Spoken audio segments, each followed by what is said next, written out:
देखिए, मैं हाथ जोड़कर आपसे विनती करूंगी, हम लोग की क्योंकि जिम्मेदारी है, हम लोग क्या करने जा रहे हैं, दिल्ली वासियों के लिए इसमें क्या कुछ है, मुझे बताने का मौका दीजिए। इस गंदगी से, इस रायता फैलाने वालों से मुझे दूर रहना है, जो ये तक झूठ बोल देते हैं कि हमारे हरियाणा के सीएम ने जहर डाला था और जब सवाल पूछे जाते हैं तो भागते फिरते हैं।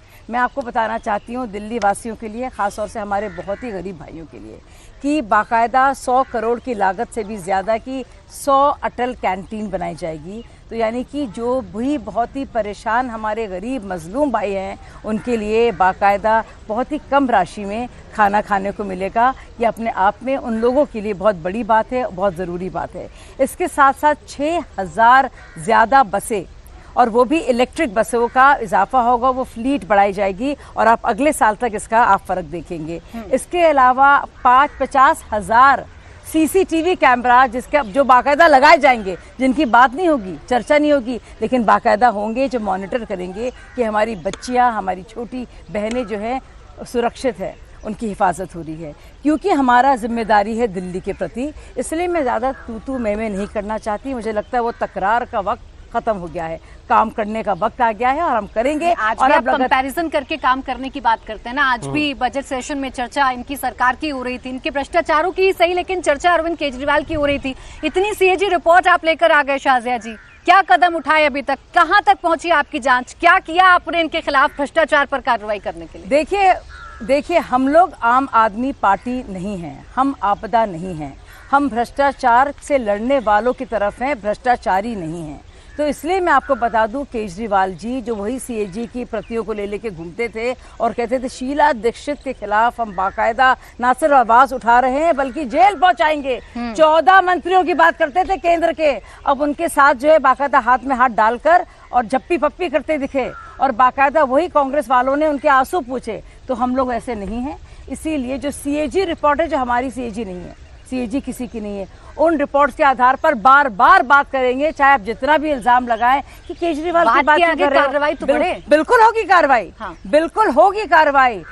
ये केजरीवाल जी की तरह नहीं है कि झूठ बोलो और फिर माफी मांग के यानी डबल मार। पतली गली से कोई नहीं कटने वाला है। ठीक, राजेश गुप्ता जी, डबल मार। एक तो सीएजी पर सीएजी आ रही है, कैग की रिपोर्ट आई जा रही है, आपके भ्रष्टाचार की बात खूब जोरों शोरों से सदन के अंदर हो रही है, और दूसरा 1 लाख करोड़ का ये बजट। दोनों तरफ से क्या आपकी मुसीबतें बढ़ रही हैं? देखिए, मेरे तो सिर्फ दिल्ली वालों के लिए दुख होता है कि जिस तरीके से 10 साल उनको इतनी सारी सुविधाएं मिलती रही, एक प्रोपेगेंडा करके, और प्रोपेगेंडा के आप जानते हैं किस तरीके से प्रोपेगेंडा को चलाते हैं और लोगों को बेमतलब की बातों में फंसाना, उल्टी सीधी चीजों में घुमा के रखना, जो लोगों की जरूरत है उनकी बात ना करना और इधर उधर की बातें करके लोगों के दिमाग को भ्रमित करके रखना। चुनाव तो जीत गए, लेकिन लोगों के मन को जीतने के लिए क्या करा? आज हम इतने साल राज करने, देखिए इन्होंने ये कहते हैं, आपने कहा कि हम तीसरी बार में, ऐसा नहीं, चौथी बार, सॉरी, 3 बार तो सरकार बना चुके थे और एमसीडी में भी बना चुके थे। खुद प्रधानमंत्री जी, आदरणीय प्रधानमंत्री जी, जब जहां से चुनाव लड़ते थे वहां से पिछली बार 4.5 लाख वोटों से जीते, इस बार सिर्फ 1 लाख वोटों से जीते। 3 घंटे पीछे एंटी इनकम्बेंसी का हो जाना, प्रोपेगेंडा फैला के बढ़ा देना, और इनके पास तो प्रोपेगेंडा का सारा सिस्टम है, ये कोई भी झूठ बोल सकते हैं।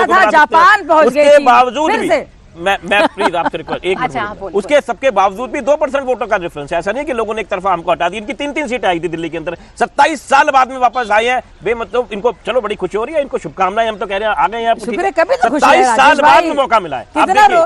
इतना लंबा वनवास जिसमें मोदी जी के प्रधानमंत्री बनने के बाद में 27 साल के वनवास के बाद 1 लाख करोड़ का बजट और कैग की बार रिपोर्ट, तीसरी बार पूरे के पूरे इलेक्शन कमीशन से लेके income tax, electoral bond, CBI, ED, सबका दुरुपयोग, पुलिस का दुरुपयोग, सब कुछ करने के बावजूद भी इनकी हालत रही कि दिल्ली में ऐसा नहीं कि एक तरफ आम आदमी पार्टी को हरा पाए, 2% वोटों का डिफरेंस है। लेकिन चलो अब इनको मौका मिला है, पॉजिटिव काम करके दिखाए।